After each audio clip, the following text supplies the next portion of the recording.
कैसे हुई 51 शक्तिपीठों की स्थापना। ब्रह्मा के पुत्र प्रजापति दक्ष की पुत्री सती से भगवान शिव का विवाह हुआ। कुछ समय बाद दक्ष को पूरे ब्रह्मांड का अधिपति बना दिया गया। इससे दक्ष में अभिमान आ गया। वो अपने आप को सर्वश्रेष्ठ समझने लगा। एक यज्ञ में भगवान शिव द्वारा खुद को प्रणाम न करने पर दक्ष ने उन्हें अनेक अपशब्द कहे। दक्ष ने शिव को शाप दिया कि उन्हें देव यज्ञ में उनका हिस्सा नहीं मिलेगा। ये सुनकर नंदी ने भी दक्ष को शाप दिया कि जिस मुंह से वह शिव निंदा कर रहा है वह बकरे का हो जाएगा। कुछ समय बाद दक्ष ने एक भव्य यज्ञ का आयोजन किया। उसमें सभी देवी देवताओं को बुलाया गया, पर अभिमानी दक्ष ने शिव को उस यज्ञ से बहिष्कृत कर दिया। किसी तरह सती को ये पता चला तो उन्होंने शिव से उस यज्ञ में जाने की अनुमति मांगी। पहले तो शिव ने उन्हें समझाया, पर जब वे नहीं मानी तो उन्होंने सती को वहां जाने की अनुमति दे दी।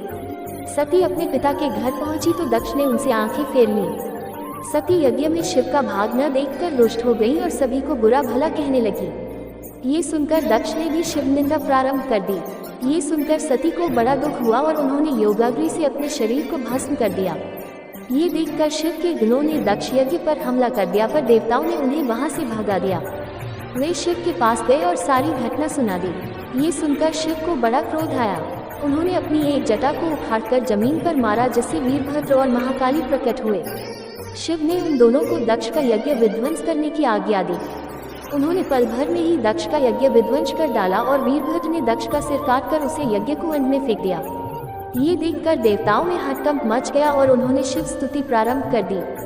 उनकी स्तुति उन्होंने सभी को जीवनदान दे दिया और दक्ष के शरीर पर बकरे का सिर लगाकर उसे भी जीवित कर दिया। बाद में शिव की अनुमति से दक्ष ने अपना यज्ञ पूरा किया। अपनी प्रिय पत्नी के शव को लेकर शिव पूरे ब्रह्मांड में घूमने लगे।